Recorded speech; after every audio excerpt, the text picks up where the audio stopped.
बिस्मिल्लाहिर्रहमानिर्रहीम। अस्सलाम वालेकुम स्टूडेंट्स।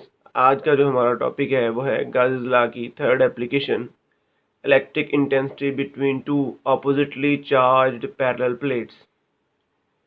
तो टॉपिक स्टार्ट करने से पहले मैं सबसे रिक्वेस्ट करूंगा कि जिन स्टूडेंट्स ने अभी तक चैनल सब्सक्राइब नहीं किया वो चैनल को सब्सक्राइब कर लें। अगर आपको वीडियोस जो अच्छी लगें तो इसको कमेंट, लाइक और शेयर ज़रूर करें, और बेल आइकन को भी ज़रूर जो है प्रेस करें ताकि आपको हर नई आने वाली वीडियोस जो है वो मिल सकें। तो आज का जो हमारा टॉपिक है वो है electric intensity between two oppositely charge parallel plates. तो लास्ट जो हमने दो एप्लीकेशंस पढ़ी थी, उन दोनों एप्लीकेशंस में हमने इलेक्ट्रिक इंटेंसिटी जो है वो डिटरमिन की है बाय यूजिंग गाज़िस लॉ। गाज़िस लॉ के लिए हमने 3 स्टेप्स उसके बताए थे कि आपने उस पर्टिकुलर प्रॉब्लम के लिए सबसे पहले गाशियन सरफेस सपोज करनी है, फिर आपने दोनों फ्लक्स के जो फार्मूला है phi equal to E dot A और गाज़िस लॉ का फार्मूला, दोनों आपने उस गाशियन सरफेस के ऊपर अप्लाई करने हैं, और फिर दोनों के रिजल्ट को कंपेयर करते हुए आप इलेक्ट्रिक इंटेंसिटी को जो है वो डिटर्मिन करेंगे। तो इसमें भी हम वही मेथड जो है वो अडॉप्ट करेंगे। तो उसके लिए हम, जैसा कि लास्ट एप्लीकेशन में हमने आइडियल केस जो है कंसीडर किया था, हमने इनफाइनाइट शीट जो है वहाँ पे डिफाइन की थी पहले, और उसी का कुछ पोर्शन कंसीडर करते हुए हमने इलेक्ट्रिक इंटेंसिटी जो है वो लिखी थी, और वहाँ पे हमने रीज़न भी बताई थी कि वाई इनफाइनाइट शीट, ताकि इलेक्ट्रिक फील्ड जो है वो यूनिफॉर्म वहाँ पे कंसीडर हो रहा हो। तो इस वजह से यहाँ पे भी आपके पास ये जो two oppositely charge parallel plates हैं ये इनफाइनाइटली एक्सटेंडेड है। इनफाइनाइटली एक्सटेंडेड क्यों हमने रखी हैं, और यहाँ पे हमने उसका कुछ पोर्शन कंसीडर किया है। इनफाइनाइटली इसलिए कंसीडर किए हैं ताकि इसके एंड्स के ऊपर जो है वो इलेक्ट्रिक फील्ड बल्जीज आउट ना हो जाए बाहर की तरफ। यहाँ से आपको पता है कि यूनिफॉर्मली डिस्ट्रीब्यूट होता है। अगर दरमियान में हम इलेक्ट्रिक फील्ड की बात कर रहे हो और किनारों की तरफ अगर हम बात कर रहे हो तो इलेक्ट्रिक फील्ड जो है ये बाहर की तरफ बेंड हो जाता है, बल्जीज आउट हो जाता है, नॉन यूनिफॉर्म आ जाता है। तो हम इसकी कंसिडरेशन जो है वो किस तरह से करेंगे, हमने किस तरह से बिटवीन टू प्लेट्स जो है वो हमने इलेक्ट्रिक फील्ड ई को फाइंड आउट करना है। उसके लिए हम इसकी कंसिडरेशन जो है वो कुछ यूँ लिखते हैं। तो बेटा हमने इसको कुछ यूँ एक्सप्लेन किया है कि हमने दो closely spaced parallel plates infinitely extend वाली ली हैं, और ये दोनों प्लेट जो है वैक्यूम के साथ जो है सेपरेटेड है, यानी कि दरमियान में फ्री स्पेस है। एक प्लेट जो है वो पॉजिटिवली चार्ज है और दूसरी नेगेटिवली चार्ज है, और दोनों के ऊपर चार्ज जो है वो यूनिफॉर्मली डिस्ट्रीब्यूटेड है। तो अगर हम इसको यूनिफॉर्मली डिस्ट्रीब्यूटेड चार्ज कह रहे हैं, इसका मतलब है कि इसकी सरफेस चार्ज डेंसिटी को आप सिग्मा के साथ रिप्रेजेंट कर सकते हैं। लेकिन यहाँ पे प्रॉब्लम ये है कि हमने इलेक्ट्रिक इंटेंसिटी निकालनी है between two parallel plates. Suppose करिए कि ये वो पॉइंट है जहाँ पे आपने इलेक्ट्रिक इंटेंसिटी जो है वो डिटर्मिन करनी है। तो हम यहाँ पे लिखेंगे here we have to calculate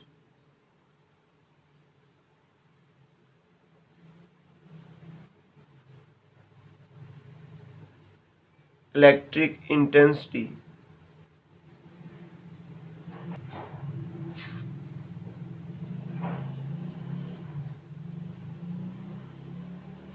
between the plates. So we imagine a Gaussian surface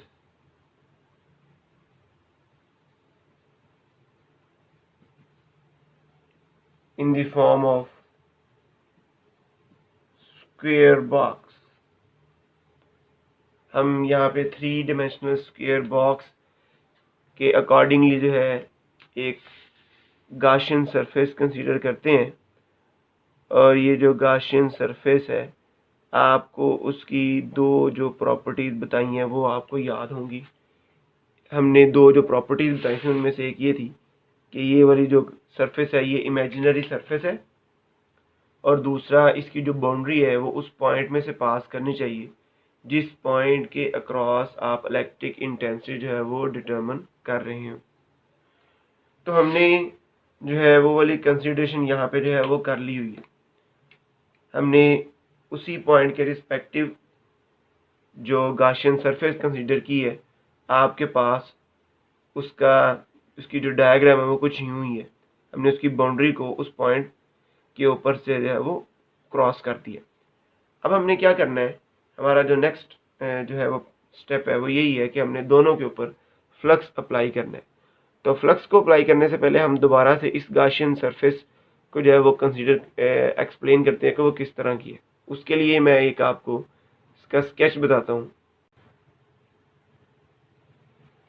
जो गाशियन सरफेस है वो कुछ इस तरह की है। गाशियन जो हमारे पास बॉक्स है, रेक्टेंगुलर बॉक्स, इसको अगर हम रेक्टेंगुलर लिखें तो ज़्यादा बेटर रहेगा। रेक्टेंगुलर बॉक्स,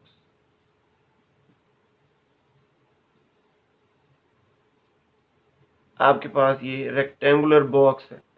रेक्टेंगुलर बॉक्स कुछ इस तरह का है। आपके पास एक रेक्टेंगुलर बॉक्स की कितनी साइड्स होती हैं? 1 2 3 4 5 6 इसकी जो है वो साइड्स हैं। इसकी जो एक साइड है वो अपर जो आपके पास चार्ज लाइन है, चार्ज प्लेट है, उसके अंदर से पास थ्रू कर रही है, और जो लोअर इसकी साइड है वो आपके उस पॉइंट के ऊपर से पास कर रही है जहाँ पे आपने लैक्टिक इंटेंसिटी जो है वो डिटरमिन करनी है। तो हमारे पास जो इसकी सर्फेसिज हैं वो 6 सर्फेसिज हैं। इन सब 6 सर्फेसिज के रिस्पेक्टिवली हमारे पास लैक्टिक फील्ड जो है वो डाउनवर्ड होगा। तो अब हमने इन सब के लिए इलेक्ट्रिक फ्लक्स की जो है वैल्यू डिफाइन करनी है। तो उसके लिए सबसे पहले हमें ये देखना होगा कि इस गाशियन सरफेस के अंदर चार्ज एनक्लोज जो है वो कितना है। तो चार्ज एनक्लोज की वैल्यू हम सबसे पहले डिफाइन करेंगे, डिटरमिन करेंगे, और वो क्या होगी, उसके लिए हम इसको कुछ यूं लिखते हैं। तो इसकी surface charge density if sigma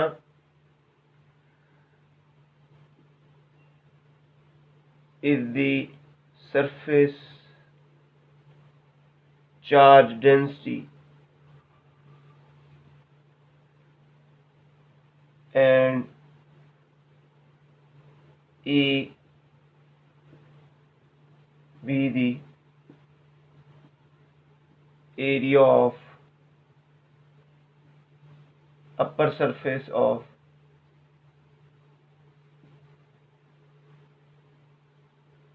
Gaussian box, then charge enclosed will be, उसकी वैल्यू हमारे पास जो है वो इस सरफेस चार्ज डेंसिटी वाले फार्मूले के रिस्पेक्टिव कुछ नहीं होगी,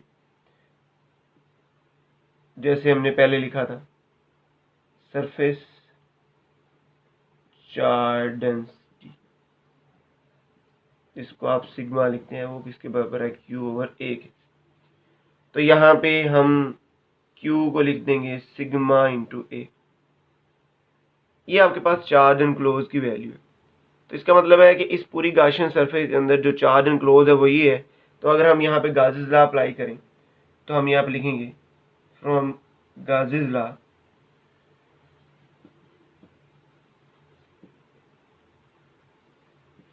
flux is defined by phi is equals to 1 over epsilon naught into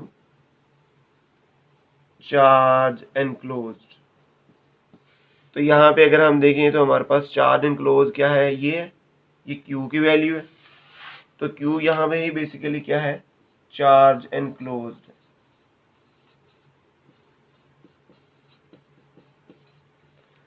तो इसकी वैल्यू अगर हम यहाँ पे पुट कर दें तो आपके पास फाई ई, इसको ई भी चाहे लिखने नीचे, ई रिप्रेजेंट कर रहा है इलेक्ट्रिक फील्ड के रिस्पेक्टिव फ्लक्स को।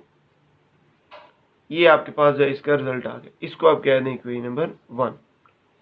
अब हम गाजिस लॉ से इसका फ्लक्स तो निकाल चुके। अब हमने जो दूसरा इसका फार्मूला है जो कि electric flux phi is equal to E dot A वाला है, वो हम इसके ऊपर जो है अप्लाई करेंगे।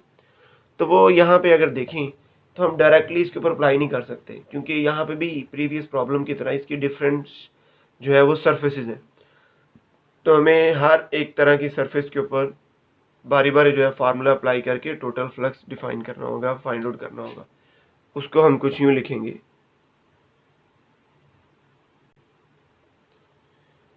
अब हम फ्लक्स थ्रू दी सरफेसेस निकालेंगे, तो उसके लिए हम बताएंगे flux through the surfaces have different sides। इसमें आपके पास सबसे पहले वाली जो इसकी साइड है वो है आपके पास अपर साइड और लोअर साइड। इन दोनों का बारी बारी जो है वो पहले फ्लक्स फाइंड आउट करेंगे। तो उसके लिए हम पहले जो है वो इस लोअर साइड की बात कर लेते हैं। आप जिस साइड की मर्जी पहले बात कर लें। फ्लक्स थ्रू लोअर साइड, इस तरफ हम जो है वो फ्लक्स थ्रू अपर साइड लिख देते हैं। इन दोनों की वैल्यू जो है वो हम यहाँ पे डिफाइन करते हैं। तो फ्लक्स का फार्मूला जो है यहाँ पे वही है जिसको आप phi is equals to E dot A लिखेंगे। लेकिन यहाँ पे भी हमें वही चीज़ देखनी होगी कि यहाँ पे ई और ए के दरमियान एंगल कितना है। अब ज़रा यहाँ पे अगर हम देखें गौर से, तो मैंने आपको कहा था ये आपके पास वो रेक्टेंगुलर बॉक्स है। लोअर साइड इसकी जो है वो ये नीचे वाली है, ये वाली, ये सतह, ये वाली सरफेस। इस सरफेस का जो वेक्टर एरिया है वो यहाँ से इसके परपेंडिकुलर होगा। तो जब यहाँ से परपेंडिकुलर है और हम यहाँ पे ही देख रहे हैं कि इसका जो वेक्टर एरिया है वो इस तरफ है और इलेक्ट्रिक फील्ड भी सेम डायरेक्शन में, इसी डायरेक्शन, तो ये दोनों एक दूसरे के क्या होंगे, पैरेलल। तो आपके पास यहाँ पे एंगल कितना होगा, थीटा 0 डिग्री। तो यहाँ पे हम इसकी वैल्यू जो है वो पुट कर देंगे, E A cos of 0 degree. Cos 0 degree का आंसर क्या होता है, 1। तो आपके पास फाई, इसको आप 1 बोल दें, फाई 1 किसके इक्वल आ गया, ई इंटू ए के बराबर। इसको हम इक्वेशन नंबर बोलेंगे 2। पहले हम ऑलरेडी 1 यूज कर चुके हैं। इसी तरह फ्लक्स थ्रू अपर साइड, ये जो ऊपर वाली साइड है यहाँ पे फ्लक्स कितना होगा, उसके लिए हम बताएंगे कि एज अपर साइड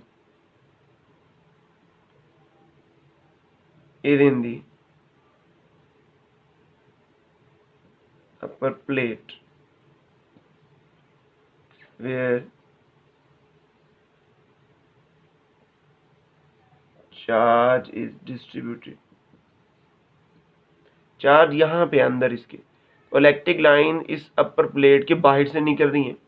तो हमने ये भी कहा हुआ है कि जहाँ पे कोई भी इलेक्ट्रिक लाइन ना हो, यहाँ पे इसकी अपर सरफेस के अंदर कोई भी इलेक्ट्रिक लाइन नहीं है, तो जहाँ पे कोई भी इलेक्ट्रिक लाइन ना हो आप वहाँ पे डायरेक्टली कह सकते हैं कि यहाँ पे फ्लक्स है ही नहीं। जहाँ पे इलेक्ट्रिक लाइन ही नहीं है वहाँ पे इलेक्ट्रिक फील्ड 0 है। चार्ज डिस्ट्रीब्यूटेड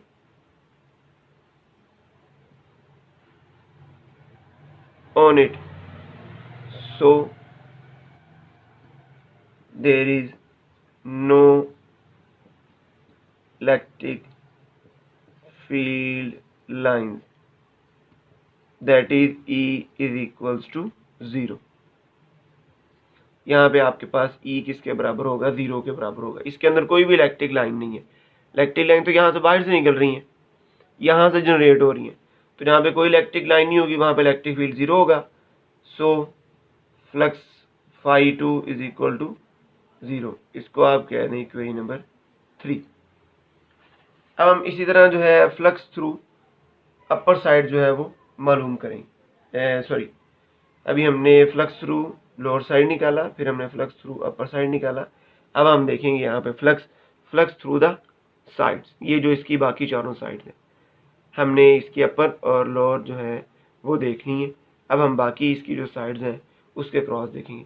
एक ये वाली देखी है और एक ये वाली, 1 2 3 और 4, ये आपके पास इसकी जो है वो 4 साइड जो है बकिया रह गई हैं। उसके लिए हम इसको यूं लिखेंगे। तो ये अब थर्ड साइड जो है flux through the sides of box, उन साइड्स के बारे में मैंने कुछ यूं कहा। आपके पास एक ये वाली साइड है, एक ये वाली साइड है, एक ये आपके पास आउटवर्ड साइड है और एक ये आपके पास लोअर साइड है।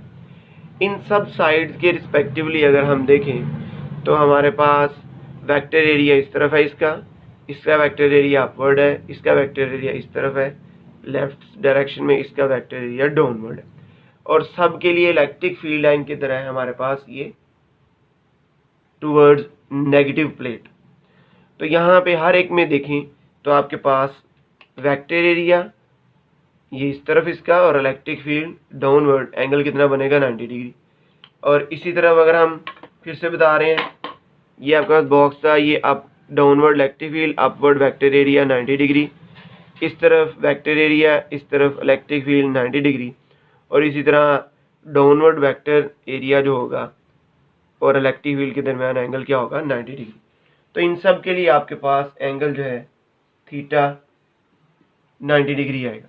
तो हमारे पास ये जो फाई 3 है ये रिजल्ट क्या देगा, कॉस 90 डिग्री वाला, जो कि आपको 0 रिजल्ट दे रहा होगा।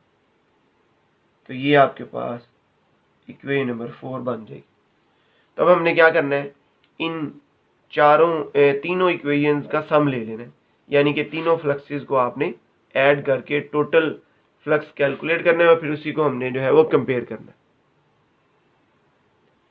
तो हमने जो 3 रिजल्ट निकाले हैं वो आपके पास फाई 1 का था E इंटू ए, फाई 2 का था आपके पास 0, और फाई 3 का भी हमारे पास क्या रिजल्ट आया था 0। अब हम टोटल फ्लक्स जो है वो बताएंगे इस गाशियन सरफेस का, तो वो हमारे पास इन तीनों का जो है वो सम होगा। तो जब हम इन तीनों का सम लिखेंगे यहाँ पे तो आपके पास कुछ यूँ रिजल्ट आ जाएगा, ये इसको हम कह दें इक्वेशन नंबर 5। अब आप प्रीवियस जो है वो पॉइंट अगर देखें तो हमने एक इक्वेशन नंबर 1 जो है वो स्टार्ट पे लिखी थी, जो कि हमने गाज़िस लॉ से फ्लक्स जो है वो डिफाइन किया था, उसके साथ हम इक्वेशन 5 को कंपेयर कर देंगे। तो हम यहाँ पे बताएंगे कंपेयरिंग इक्वेशन 1 एंड 5। तो दोनों उसका रिजल्ट हमारे पास था sigma E over epsilon not, और इसका है E इंटू ए।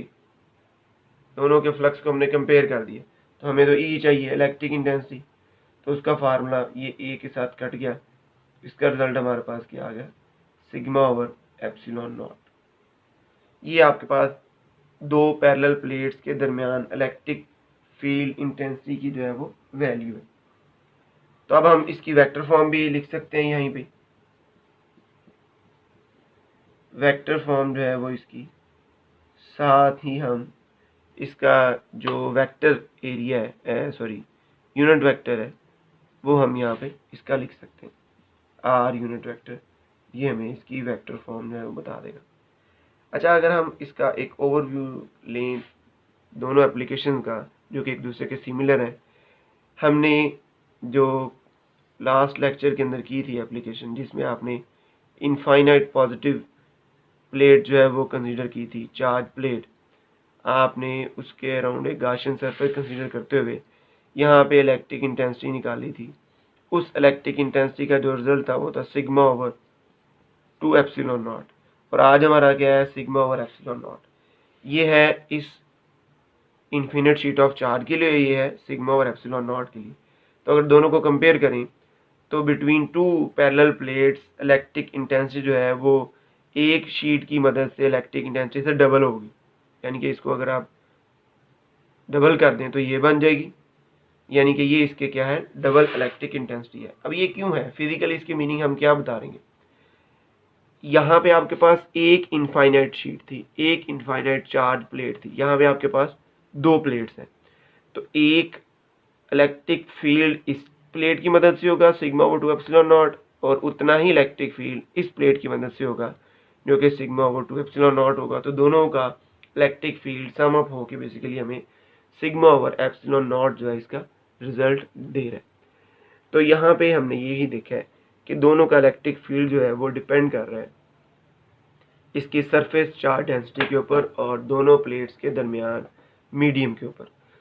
तो ये था बेटा आज का टॉपिक। अगर आपको जो है ये टॉपिक पसंद आया हो समझ आई हो तो इसको ज़्यादा से ज़्यादा लाइक और शेयर करें। और अगर कहीं पे आपको कोई क्वेश्चन हो तो आप कमेंट सेक्शन में जो है अपना क्वेश्चन पूछ सकते हैं। अल्लाह हाफ़िज़।